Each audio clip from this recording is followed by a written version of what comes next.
Lõppenud Riigikogu valimiste tagajärjed on meie riigile äärmiselt kahjulikud. Eestis on võimule tõusmas ajaloo kõige vasakpoolsem ja globalistlikum valitsus, mistõttu meie püsimine iseseisva rahvusriigina on sattunud väga suurde ohtu. Peale selle lasub valimistel pettuse kahtlus.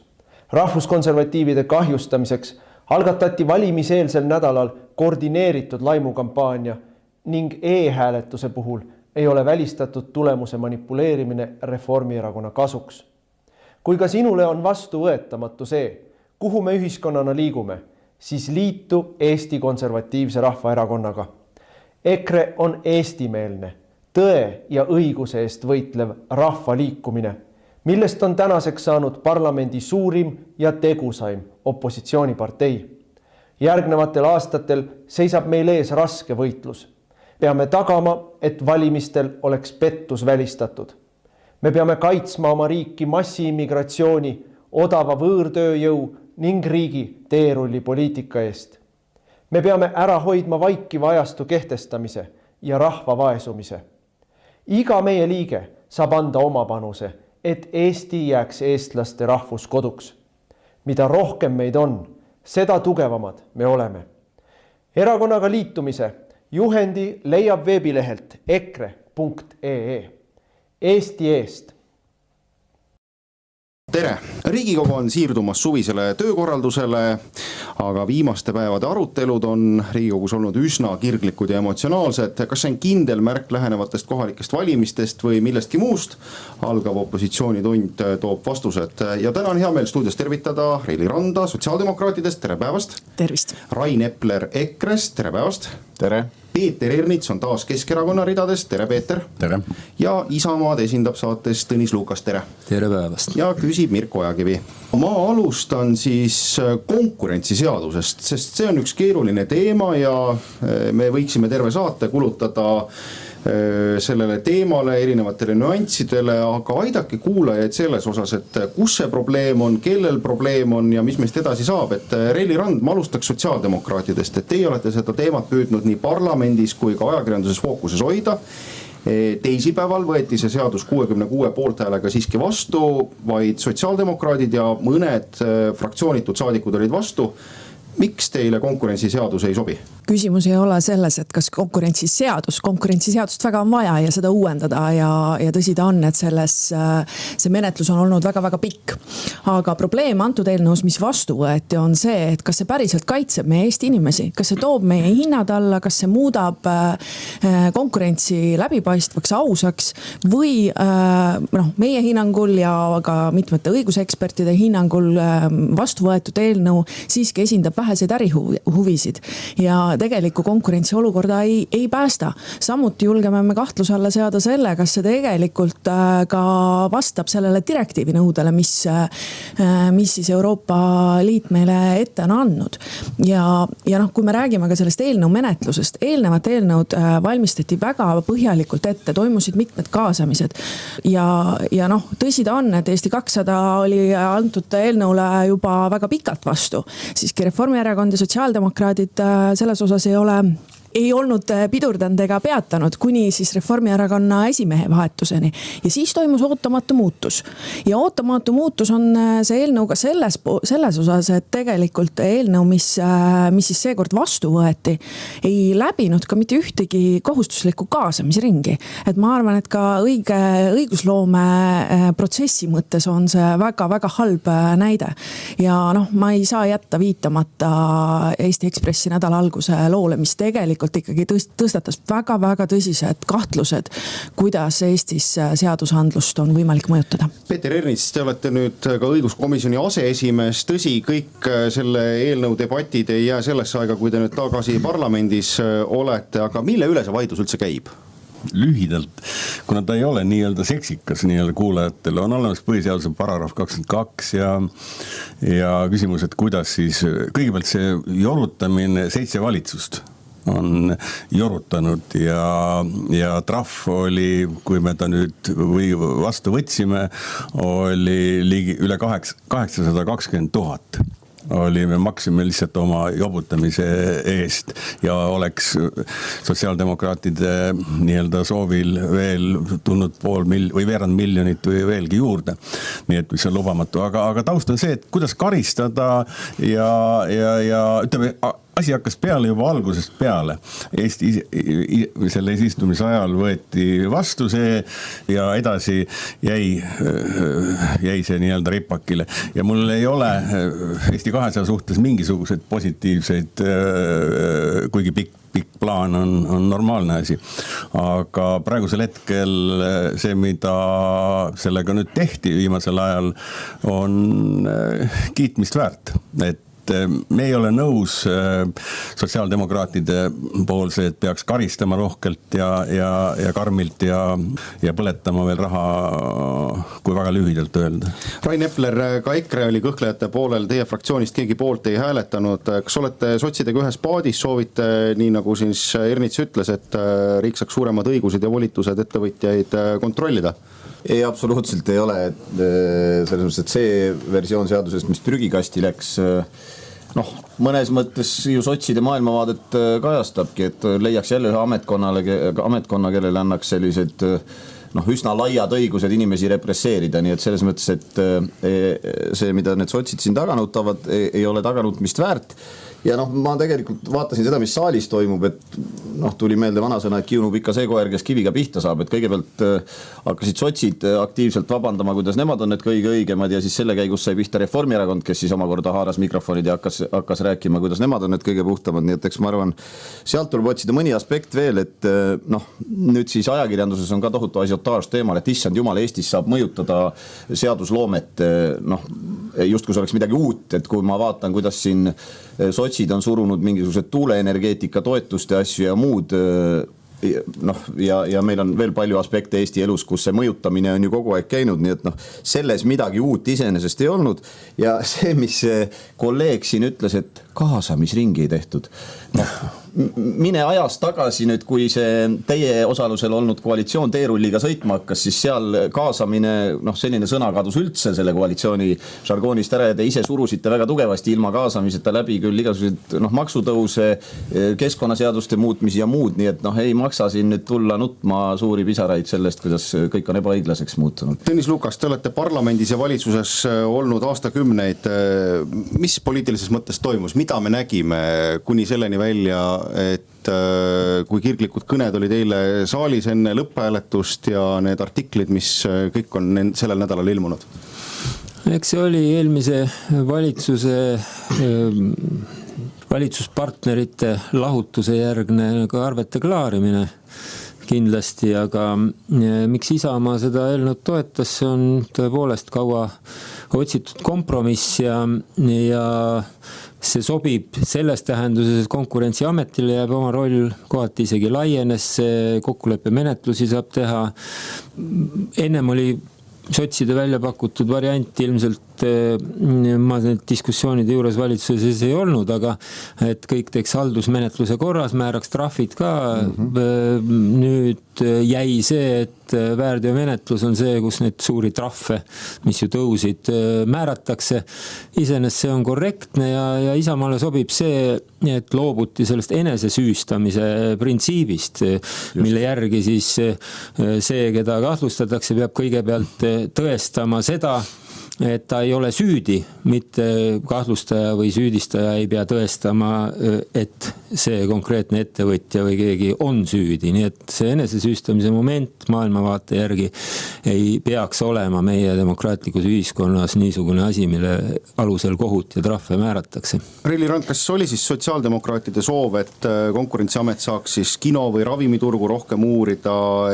Öeldakse, et tulemuseks oleks siis olnud see, et oleks tulnud väsitavad pikad vaidlused. Vastab see tõele?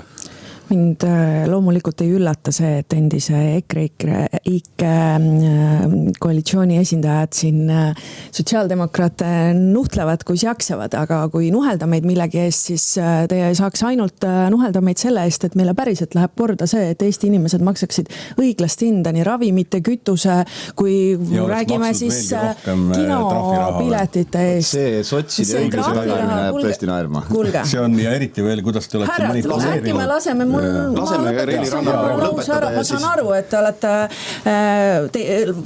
torkasin valusasse kohta, ma saan sellest aru. Reili Rand, rääkige lõpuni ja siis teeme veel ühe ringi. Aga tõesti, meie nii-öelda taotlus on see, et meil oleks suurem avatum konkurents, mis Eesti inimeste hinnad tooks alla. Seda eelnevat eelnõud on hinnanud erinevad õiguseksperdid. See on saanud hinnangu ka selles osas, kas nimetatud direktiivi ülevõtmine nii-öelda toimuks, kas me pääseksime sellest trahvist, mida palju on viidatud. Sellele kõigele on vastused jah.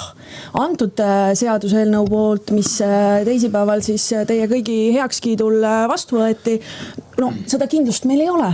Jah, me saame ajutise peatamise trahvist, aga julgen lahjemat mürki võtta, et me arutame seda teemat siin veelgi. Et tegelikult on ju, see on ülimalt piinlik, te läksite ju oma esimehe nahka päästma. Pidasite kõnesid, kirglikke kõnesid, isegi kõik, kes isegi selle teemaga kuidagi puutu kokku. Peeter, ärme nüüd välja mõtle ja see, mis toimus nii-öelda Ekspressi ja Päevalehe kontsernis, nii-öelda, ma olen olnud peatoimetaja suurte väljaannete ja ma olen ka öelnud, ütlesin välja selgelt, ma ei oleks selliseid materjale peatoimetajana avaldanud, oleks andnud tagasi ja see oli selgelt, te olite, ajakirjandus oli sotside süstla otsas, nagu Katrin Lust Postimehes ütleb. Väga piinlik lugu, aga see on klassikaline lugu, mida tuleks lahti kirjutada, mida ma ka Läänemetsaga arutasin, et kuidas ei tohiks seadust teha ja hakata algusest peale, miks see niimoodi läks ja see on ülimalt õpetlik, väga piinlik lugu. Aitäh. Väga väike repliik lihtsalt, et olgu selguse mõttes kõigile raadiokuulajatele ka see selge. Sotsiaaldemokraadid on algusest peale olnud ühel seisukohal. Selles osas ei ole sotsiaaldemokraatidele ette heita, et me nüüd järsku midagi muutsime teistsugust.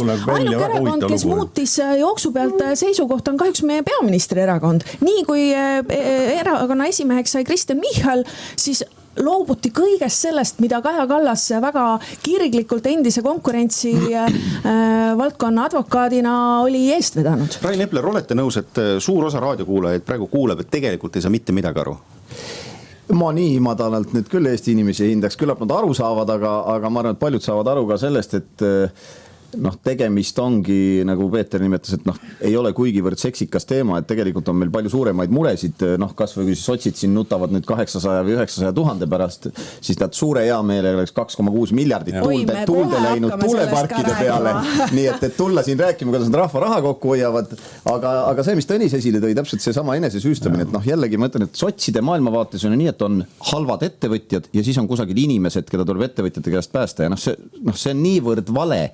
Ja sotsid võiksid ka hakata aru saama, et kui ettevõtjad saavad tegutseda ja neil läheb hästi, siis tegelikult läheb kõigil inimestel lõpuks hästi, saab rohkem palka, majandus kasvab ja nii edasi. Nii et jah, see selline punane võitlus, mida sotsid peavad, küll oleks tore, kui see lõppeks. Selle teema lõpetuseks, Tõnis Lukas, et kas nüüd need konkurentsialased probleemid, mida selle seadusega sooviti lahendada, kas need saavad leevendust ja lahendust, saab Konkurentsiamet teatud laadi õigusi ja kohustusi juurde?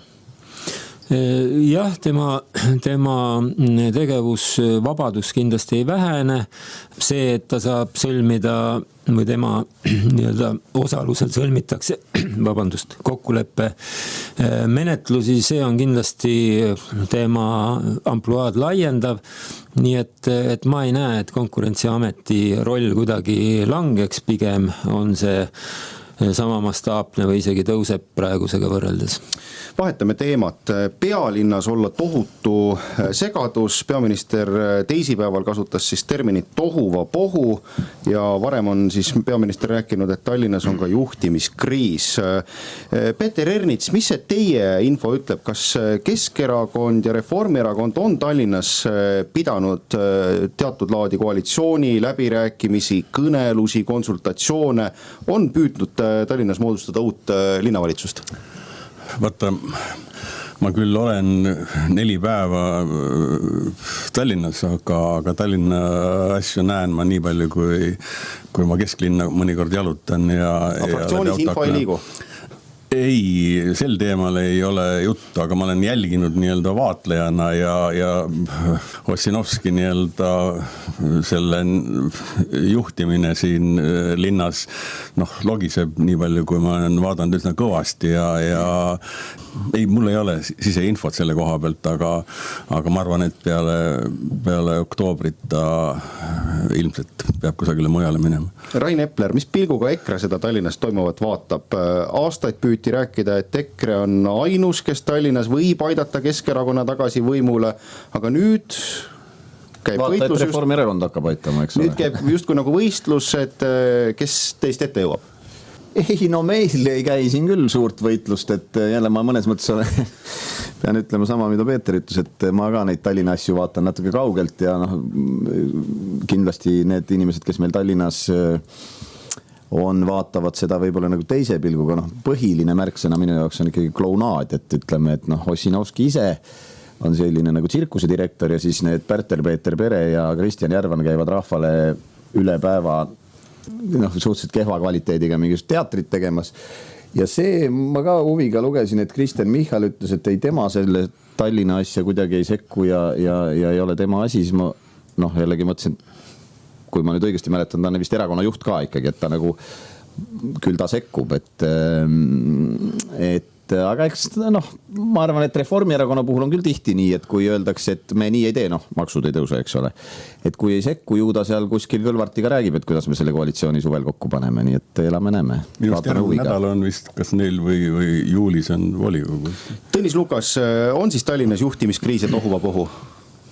Eks 4 partneri liitu ongi väga raske ju koos hoida, eriti enne valimisi, aga praegune lainetus on minu hinnangul tingitud ikkagi sellest, et kui siin tehti linna lisaeelarvet, siis istuti laua taga 4 partneri all ja Reformierakonna hinnangul ja ilmselt siis ka peaministri hinnangul ei seisnud Reformierakonna Tallinna esindus piisavalt Reformierakonna näo eest ja ei saavutanud selle lisaeelarve puhul neid jutupunkte ja neid punkte, mis pidi olema. Ja siis saadeti noormees Pärtel-Peeter Pere tagasi, et istu 2, aga võid ära parandada ja et mine nõua, et meie nägu oleks ka näha seal lisaeelarves ja siis hakkas see heitlus nii-öelda populaarse teema ehk lasteaia kohatasu kaotamise üle. Siin on oma regionaalpoliitiline mõõde veel, et Tallinnas, kus see on suhteliselt madal, teha see järsult nüüd lihtsalt populistliku teemana ära kaotada kõik ja mitte käsitleda seda siis mujal, muudes omavalitsustes ja muud omavalitsused võib-olla ei suuda seda teha, maksumaksja raha on koondunud ju Tallinnasse suurelt osalt, siis see regionaalselt lööb ikkagi haavu jälle Eesti kehasse. Nii et see on jah Tallinna niisugune oma sisemine teater, aga ma arvan, et Reformierakond püüab siis oma nägu päästa või näidata, et nad on Tallinnas ka olemas, sest pilt üldiselt on kehva.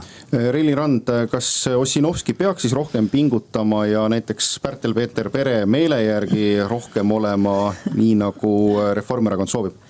No räägime asjast nii, nagu see ju päriselt on, et nii nagu meie valitsusest väljaviskamine oli kunstlikult otsitud põhjuse pärast, grillkana määrust mäletate te kõik, on ju.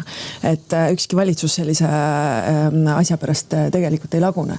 Nii on, jah, probleem oli Reformierakonna väga madal reiting, mille pealt loodeti tohutut tõusu, nii nagu ajaloos varemgi on proovitud ja tehtud.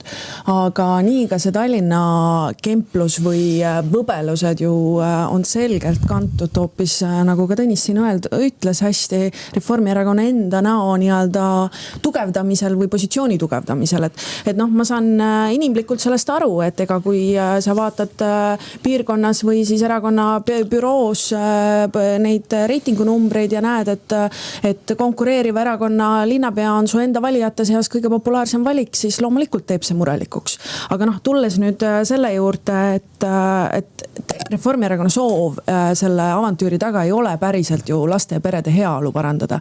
Et just siinsamas riigi lisaeelarve menetlemise puhul me just sotsiaaldemokraatide poolt tegime eelnõu, et ei tekitaks ebavõrdset olukorda, kus ainult Tallinn, kellel on eelarvelised võimalused tõenäoliselt see lasteaia kohatasu siiski kaotada, et sellele Reformierakond riigis siiski toetust ei avaldanud. Kui te hiljuti veel ka koalitsioonis olite, kas prooviti kuidagi ka üleriigiliselt lahendada seda sama probleemi, sest kui kuulata seda debatti, siis öeldakse, et mõistlik pole teha nii, et omavalitsused ükshaaval lahendavad seda, sest siis hakkab see nii-öelda siis laste ränne, et näiteks Rae valla lapsed hakkavad käima Tallinna linnas lasteaias, et kui te olite koalitsioonis, oli see teema? Laste perede toetamine on olnud läbivalt ju teema kõikides viimastes koalitsioonides. Aus on öelda, et ühtegi koalitsioonileppes seda siiski selles perioodis ei jõudnud. See, et ta on tõstatunud omavahelistes aruteludes, loomulikult ta seda on. Ja need omavahelised arutelud on ka siin oluline märksõna, et ka ise olen olnud varasemalt omavalitsusjuht. Ja kui sa partneritega tahad päriselt asju ära teha, siis see ei käi läbi meedia vahenduse või tagantjärgi nüüd algatuste lauale viskamisega. Sa lepid need koalitsioonis kokku ja kui partnerid on ettepanekute selja taga, siis need asjad ka ära tehakse. Ehk see on järgmine näide sellest, kuidas siin ei ole sisulist soovi kuidagi Tallinna perede toimetulekusse panustada. Mind lihtsalt korraks inspireeris lause, et laste ja perede toetamine on olnud alati teema, et sa mõtled seda, et suurtelt peredelt toetuse äravõtmine, siis laste arvelt tulumaksuvabastuse kaotamine, kodus istuvatele emadelt haigekassa äravõtmine, need olid need. Kas see tegelikult on see probleem, mida Reformierakond praegu lahendab? Vaevalt, et ta seda lahendab. Reformierakond lahendab praegu seda, et reiting on nii madal, et juulis võiks ka millegagi uudistesse saada ja võib-olla oleks kihvt uudistesse saada, et lõime jälle sotsid minema või millegi sellisega. Ma ühe asja veel tegelikult viskaks õhku, et siin kolleegid Keskerakonnast eile andsid sisse eelnõu, et igale pensionärile 100 eurot sünnipäevaks, et see valimised ikkagi lähenevad, et ma ise ennustasin, et täna võib-olla Toompeal, Peeter oskab kommenteerida, et kas see vana hea Edgari käsiraamat võetakse välja, et kas kartulid ja küttepuud on täna Toompeal või on sügise poole neid oodata? Nii, aga Tõnis Lukas, ma küsin Tartu näite pealt ka, et te olete mõnda aega juba Tartus Isamaa siis Reformierakonnaga koalitsioonis. Kui Reformierakonnal on väga oluline see lasteaiakohtade kohatasu ärakaotamine, kas Tartus on näha ka märke, et lasteaia kohatasu on nendel kuudel kadumas?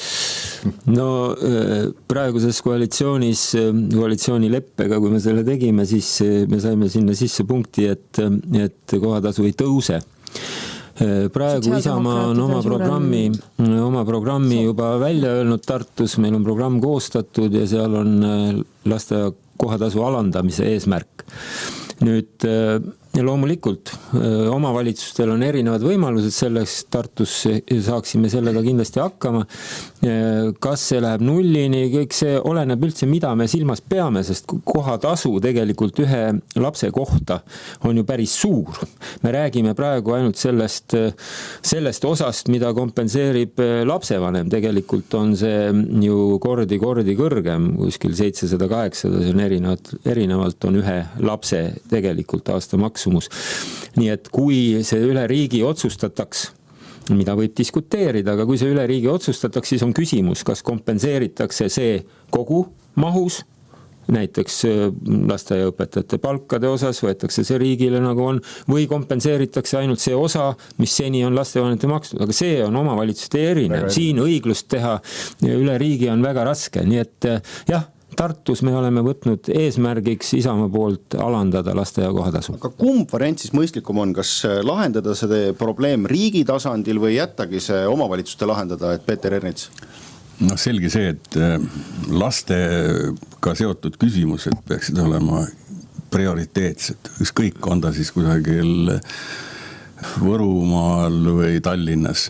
Eila õhtul toimus seal Vaimu ja võimu tippkohtumine ja seal oli üks ettekanne, kus näidati, et mõne aja pärast on meist 750 000. Et see langus tuleb väga suur, nii et ja mis puudutab olgu lasteaia kohatasu ja üldse lastega ja laste vanemate nende muredega peaks esmalt tegelema. Kui me tahame siia oleks Eesti riik olemas ja eestikeelne ja eestimeelne ja nii et siin ei ole midagi arutada. Nii, oskab keegi lisada? Reili Rand. Mina tahtsin lihtsalt selle arutelus ikkagi selle olulise nüansina välja tuua ka ju aspekti, et Reformierakond, kes kogu aeg on olnud väga kriitiline korruptiivse ja kriminaalkorras karistatud erakonna võimuloleku osas, räägin ma siis Keskerakonnast, et see lähenemine on omaette ka ikkagi muljetavaldav, et esialgu nägime tõesti selle lasteaiatoetuste juures või selle eelnõu juures lähenemist. Nüüd me näeme siin kultuurikeskuste ümberkorraldamise juures sellist väga kokku käivat üleväljalist laulukooru ja nii edasi, et kas koalitsioonilepe, Peeter, on olemas juba drafti kujul? Kas riigis või linnas? Vaadake, ma vestlesin just Vladimir Vladimirovitš Putiniga, jah, et selline ja arutasime neid asju. Nii et selliste loosungite vehkimine, nii-öelda head kolleegid, sellega kaugele ei jõua, me saame igaüks vastupidi. Ma võin ka samamoodi öelda, et see, mida nüüd osa meediast on olnud sotside süstla osas, sellega võiks üsna kaugele minna ka õiguslikult. Sa, Peeter, eitad, et Keskerakonnal on, ma ütleks julgeks öelda, nagu eluliselt tähtis olla tagasi linnasüsteemi juhtimise. Ma olen olnud uuriv ajakirjanik ja tegelenud asjadega, me ei jõua praegu siin rääkida, et õigussüsteem, Eesti on õigusriik, aga väga tihti ei paista välja, et oleks õigusriik ja siin nii-öelda valikuline ka Riigikohtu esimees alles oma aasta ülevaates ütles otse välja, et kõikide asjade suhtes ei ole ühesugune suhtumine, mida tegelikult ei tohiks olla. Ja me ei jõua siin sel teemal hea meelega vaidleks. Kas te viitate sellele, et kas korruptsioon on hea või halb või? Korruptsioon on alati halb, eks ju. Ja hakata ajakirjandust veel süstla otsas hoidma on eriti halb. Edler, kuidas selle teema kokkuvõtteks teile tundub, et kukub siis Tallinna linnavõim enne sügisesi valimisi või tegelikult me näeme siin praegu ainult valimiskampaaniat? Elame-näeme, vaadates praegu kas või seda, kuidas Reili pingutab kõigest väest, et Reformierakonnale sotsidega liidu lahkuajamist raskeks teha, siis võib arvata, et sotsid tunnevad teatavat pinget, saavad aru oma läbikukkumisest ja see võib juhtuda, aga kusjuures nagu Eestis ikka ja poliitikas tihti on juhtunud mingisugune teema, näiteks seesama Tallinna tsirkus, täidab eetri ära ja täna me ilmselt ei jõua käsitleda, kuigi tore oleks jõuda see seadus, mis eile Riigikogus oli ja millega superandmebaas luuakse, mida siis AI kammib ja kõiki meid profileerib iga päev. See on väga oluline, aga kui sa ajakirjandust vaatad, siis seal teda nagu ei olegi. Enamik ei saa ka aru, aga see on kõige rõvedamad asju. Ja nii edasi, see täidab ära, et seegi on osa sellest. Praegu peaks rääkima sellest superandmebaasist ja see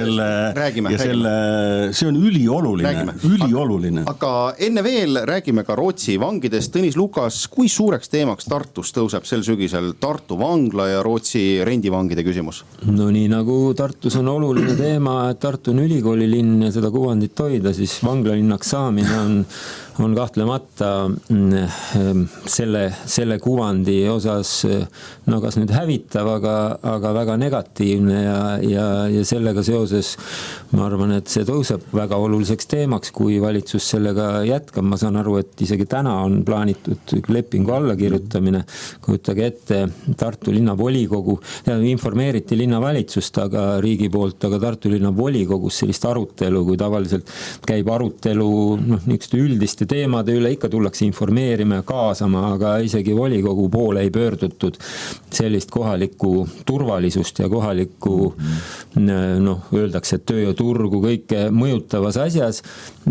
See on äärmine lugupidamatus ja kahtlemata on Tartus see, kui me saame nende, öeldakse, et jõuguliikmeid ei ole, aga sisuliselt on, kui inimesed, kes siia vangi tuuakse, raskete kuritegude sooritajad, kes on mujalt pärit, Rootsis neil justkui sidemeid ei ole, aga see tähendab, et nende kildkonnad üle maailma saavad teada, et selline geograafiline punkt on olemas, Tartu ja osa eksperte väidab, et tegelikult see on nagu kitt või liim, mis iseenesest selle tähelepanu tõmbab ja ei ole ei ole tulevikku vaadates, kui kedagi huvitab üldse pikk plaan siin valitsuses praegu, siis pikas plaanis ei ole kindlasti täiesti ohutu ja ei ole üldse välistatud, et kuritegevusega seotud ringkonnad panevad pilgu Tartule peale ja sellele oleme me kindlasti vastu. Isamaa nõudel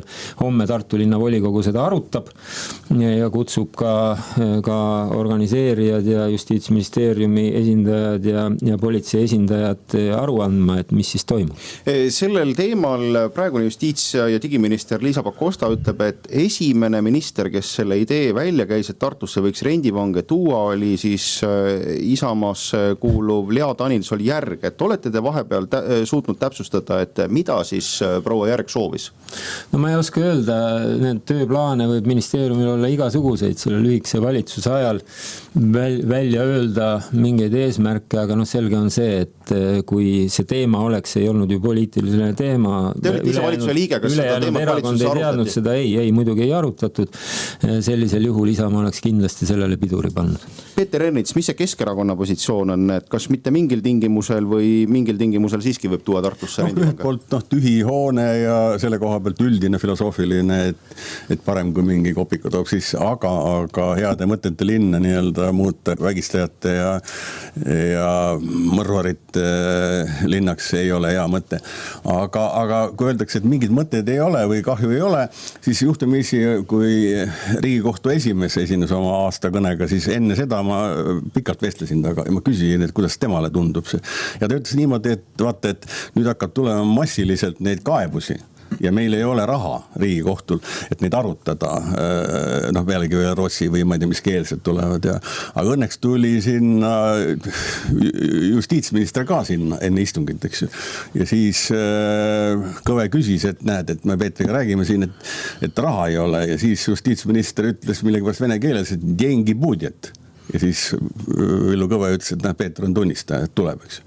Selline väike detail, et... Miks ta vene keeles teiega? Läti parlamendis näiteks ei tohi vene keeles suhelda. Ei, ma imestasin ka, et miks kui ta seda organiseeritud kuritegevust seal organiseerib, siis võib-olla see on kuritegelik keel, aga деньги будет. Nii et selle koha pealt väiksed asjad, aga kaebusi tuleb kindlasti väga palju hulgant ja...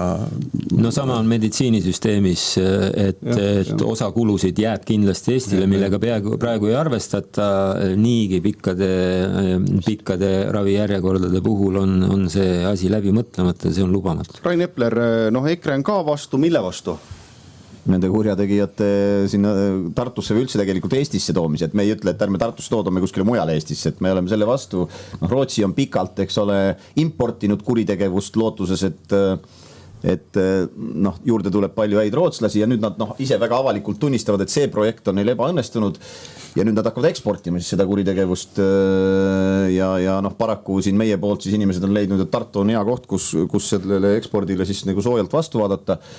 Ja kui nüüd mõelda seda Eesti 200 pikka plaani, peakorterite Eesti oli neil üks loosung, eks ole. Kui ma nagu mõtlen peakorterite Eestile, siis ma mõtlengi, et võib-olla me kõik saime valesti aru, kui nad seda loosungit välja käisid. Nüüd ongi siukene mingi kuritegevuse keskus tuuakse siis liigutatakse Tartusse, eks ole.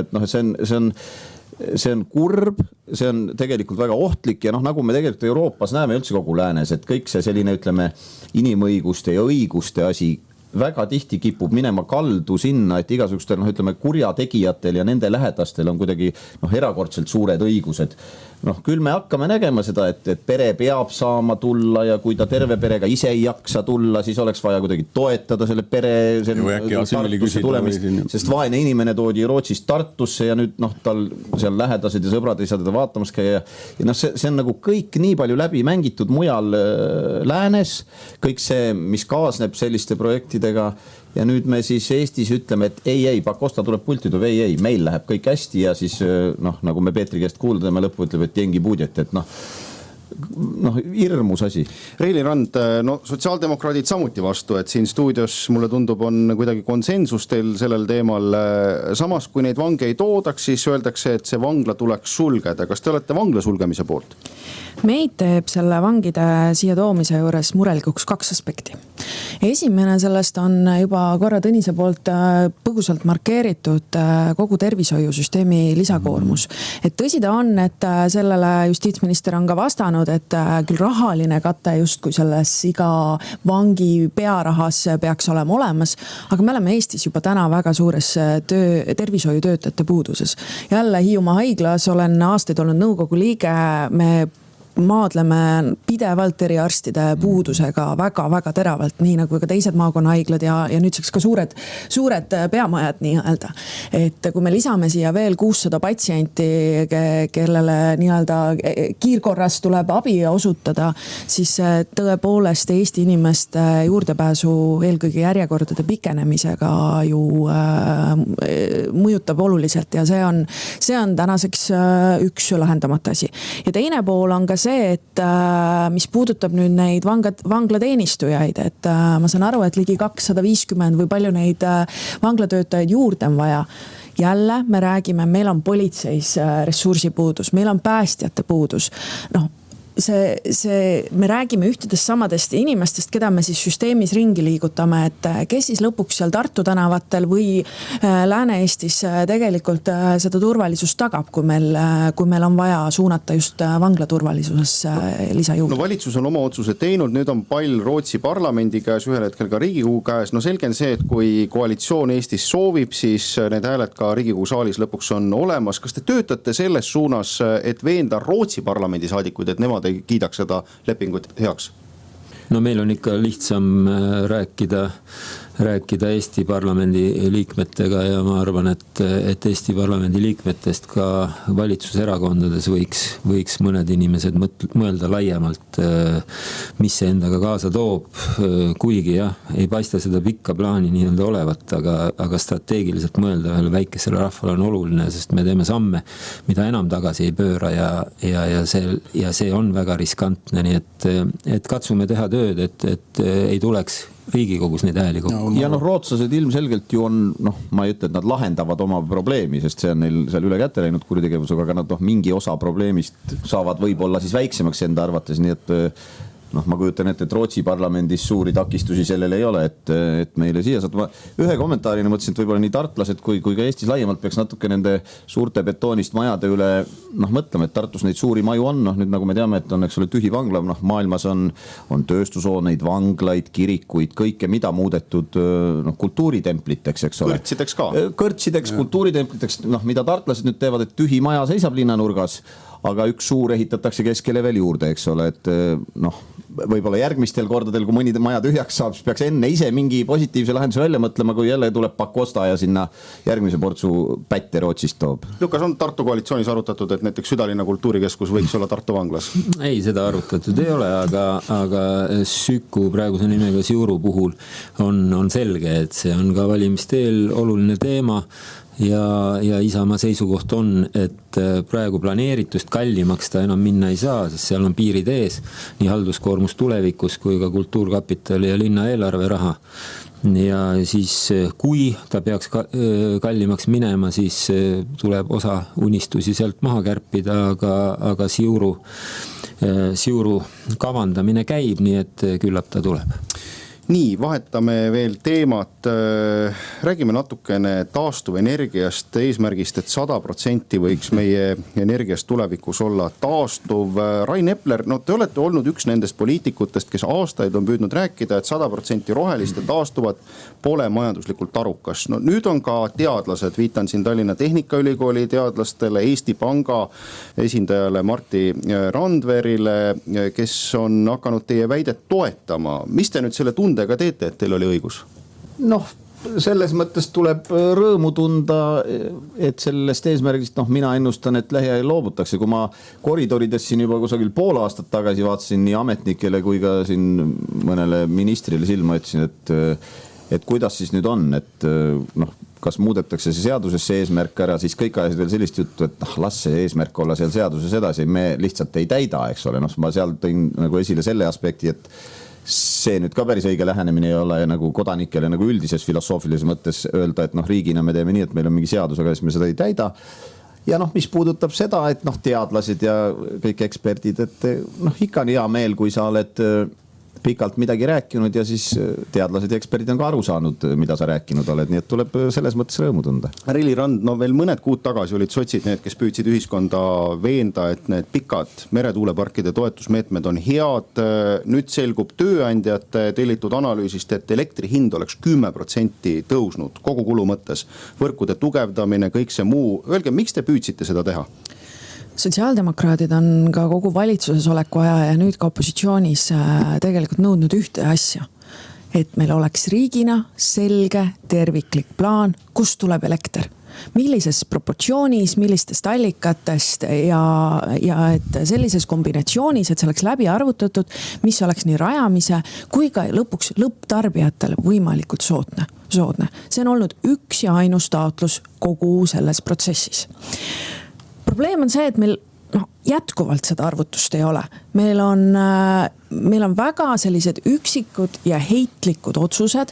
Täna teeme nii, täna teeme naa, siis jälle üldse midagi ei tee. Juhtub veel valitsus jälle kuidagi vahetuma, meil on jälle segadus. See tähendab lõpuks seda, et järjest pikemat aega Eesti inimesed maksavad kallimat elektri hinda. Ei, sotsid ei öelnud, et teeme arvutused ja siis otsustame. Sotsid ütlesid, et kuna arvutusi ei ole, et paneme 2,6 miljardit tuulde.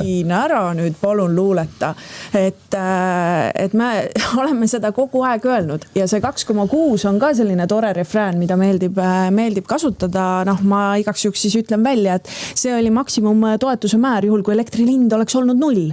Et me teame seda, et elektri hind üldjuhul ei ole 0, et sellesse debatti, seda on siin selle raadioeetris korduvalt selgitatud ja võime pärast omavahel veel selgitada.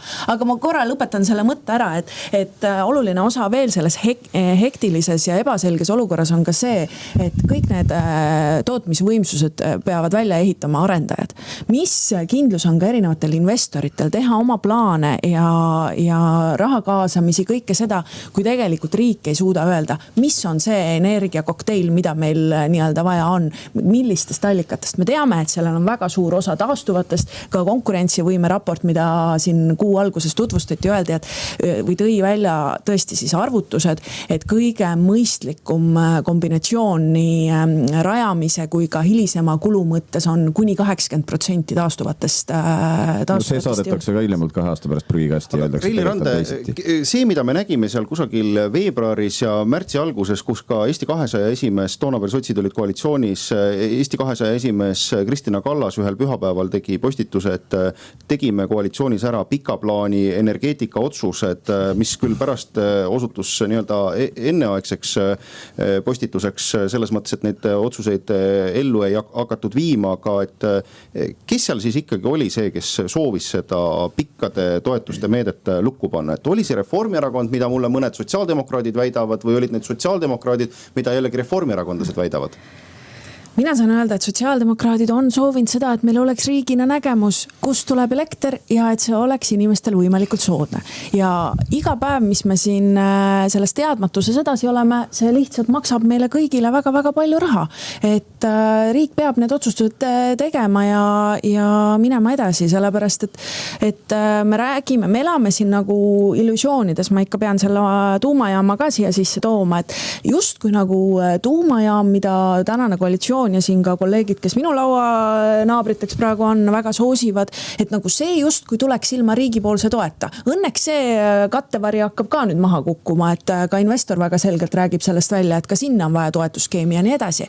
Et aga kõige tähtsam, riigil on vaja plaani, kust tuleb elekter ja et see oleks inimestele võimalikult soodne. Tõnis Lukas, kuidas see plaan, kuidas siis see elektri lugu ära lahendada nüüd paika saada, sest kui tõesti vaadata, et erakondadel on erinevad nägemused, kui valitsuskoalitsioon muutub, siis muutub ka nägemus, aga samas mingisugused otsused peavad sündima, sest meie need Narva jaamad on oma elukaare lõpul ja neid ei ole väga võimalik enam pikendada. Kus siis tulevikus tuleb elekter? no muidugi otsused peavad sündima. Narva jaamad mõne aja peavad veel vastu, need liiga vara neid maha pole mõtet võtta, kui neid on vaja tipukoormuse katmiseks. Aga see jutt, et analüüsid on olnud olemas valitsusel, see on naeruväärne tegelikult. Korralikku andmetega analüüsi ei olnud enne, kui nüüd Tööandjate Keskliit seda tegi. Eile just Tööandjate Keskliit oma energiamajanduse analüüsi Isamaa fraktsioonis ka tutvustas. Ja sealt vaatab vastu ikkagi väga kulukas pilt Eesti maksumaksjale tulevikus, need otsused, mis on tehtud. Ja kui räägiti siin, et riik ei osale, et ettevõtjad justkui pakuvad meile mingeid teenuseid tulevikus, siis tuleb välja, et salaja on riik osalenud ja KIK-i kaudu maksnud ühte tuuleenergia firmat, mis on Eesti-Läti valitsuste ühine firma, mis paikneb justkui eraalgatusele planeeritud Liivi tuulepargi kõrval. Ja kogu selle majandamisega ja riigi dotatsiooniga on tegelikult küll üks segane lugu. Nii et jah, ega kiires korras ilmselt gaasijaamadele võib ka midagi vastu rääkida, aga tipukoormuse katmiseks on vaja praegu gaasijaamu selle tuule- ja päikeseenergeetika kõrval. Tulevikus on vaja suurt asja veel, loomulikult tuumaenergiast räägitakse. Isamaa ei ole oma otsust selle poolt vastu praegu veel langetanud.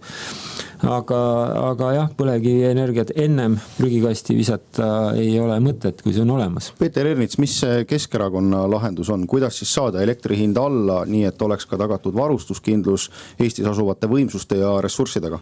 Kõik panna tuule ja päikse peale. Kunagi talumees ei pannud mune ühte korvi, aga eelmises Riigikogus keskkonnakomisjonis ma nägin seda rohehulluse lainet, mis oli, kõik peab olema taastuv ja nii edasi. See on selgelt läbi kukkunud.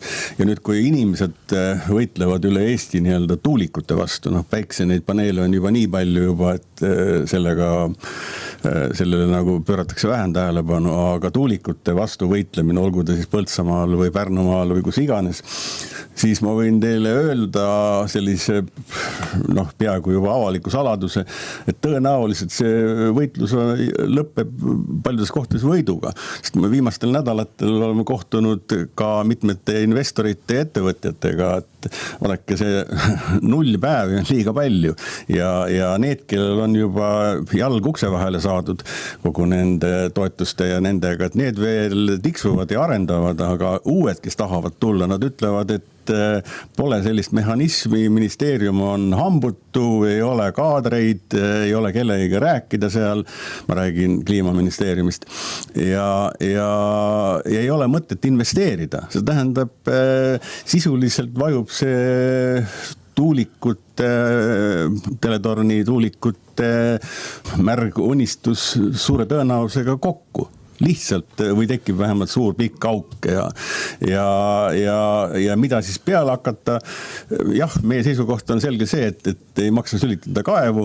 Ma pean silmas põlevkivi ja kõik need professor Konistid ja igast muud variandid, mis on olemas, et need on meil olemas ja tuleb neid nii palju rakendada, kui võimalik on ja mõnekordan uuesti korraga ühte korvi panna on viimane idiootsus. Epler, on siis näha keskkonnakomisjonis seda, et tuuled on pöördunud? Keskkonnakomisjonis veel väga ei ole näha, sest keskkonnakomisjoni juht ikkagi siiralt usub sellesse, mida ta meile ministrina rääkis, et teeme kõik elektri tuulest ja päikesest, siis hakkavad ettevõtted hästi rikkaks saama ja eksport ja konkurentsivõime kõik kasvavad, mis on absoluutne jaburus. Ma tahtsin selle gaasi kohta lihtsalt lühikese kommentaari, et meil ei muutuks saada energeetika debatiks, et tasuks vaadata maailma seda geopoliitilist olukorda ja seda, kuidas see nüüd iga päev areneb. Eesti meediast, ma iga hommik loen, mis maailmas toimub, siis ma kontrollin, kas Eesti meediast on võimalik selle kohta infot saada siis väga piiratud määral, et tasub võib-olla otsida ka maailma meediast seda, mis toimub nii Lähis-Idas.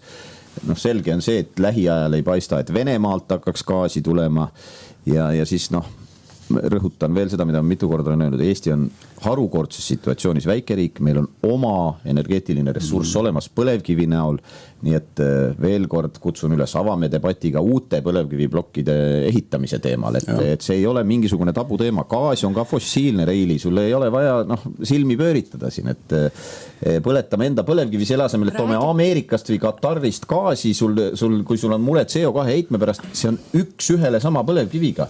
Kui sa selle sealt kaugelt maalt kohale tood, enne vedeldad, siis siin jälle gaasistad ja siis põletad. Nii et vaatame arvutusi. Kusjuures veel tahtsin öelda, sotside hulgas on paar täitsa arukat inimest, kes nagu seda energeetika asja teavad. Ma võin nimed välja öelda, aga sotsid ise ka teavad neid nimesid.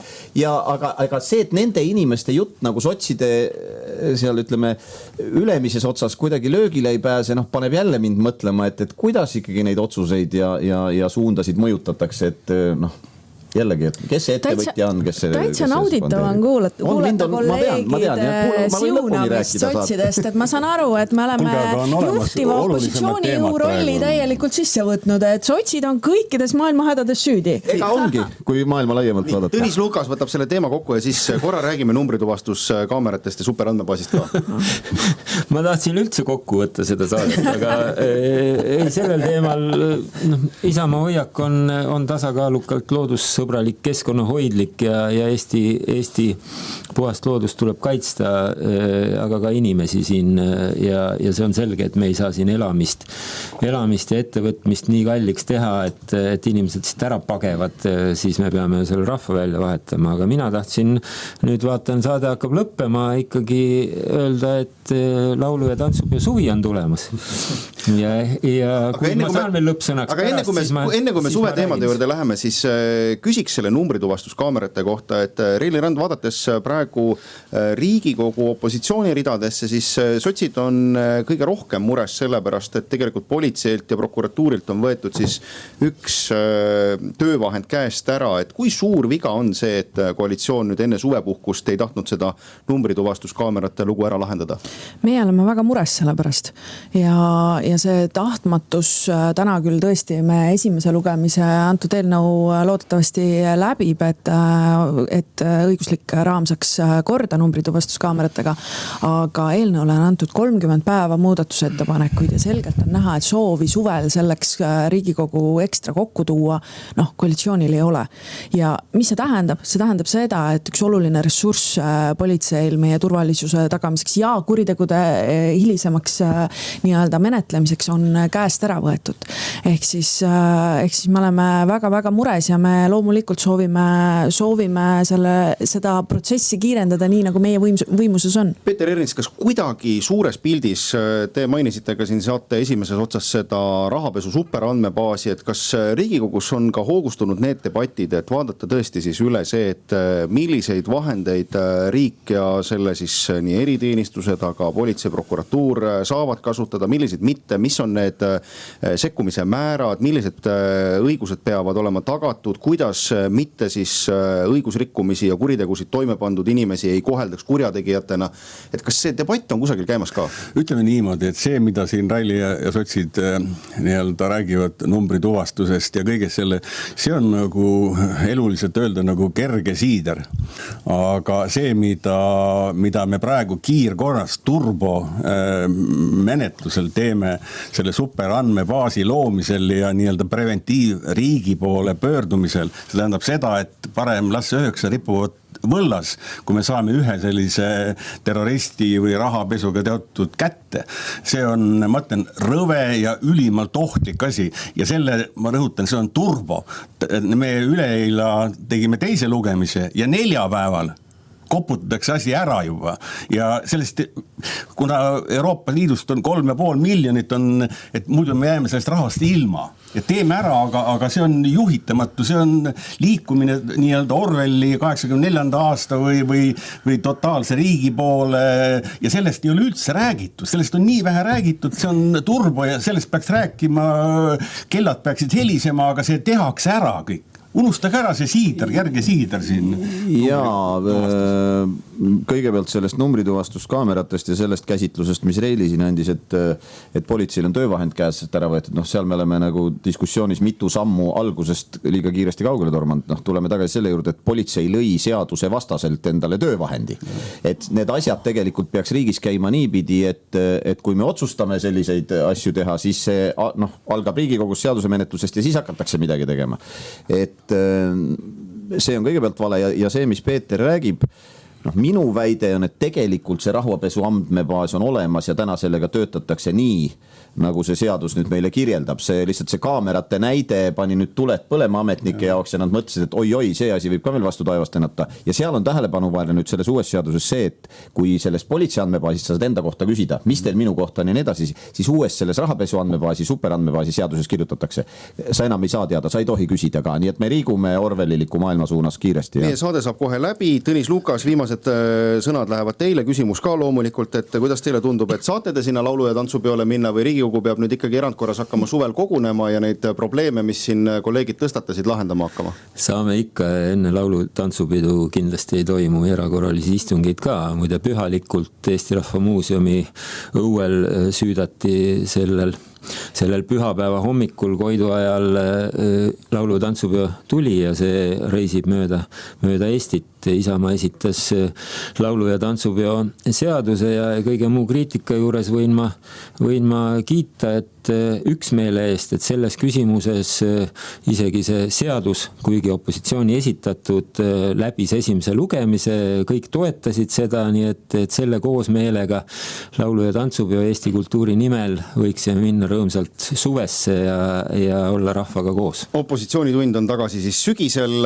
Tänan tänaseid külalisi Rain Eplerit, Reili Randa, Peeter Ernitsat ja Tõnis Lukast. Küsis Mirko Ojakivi. Uute kohtumisteni.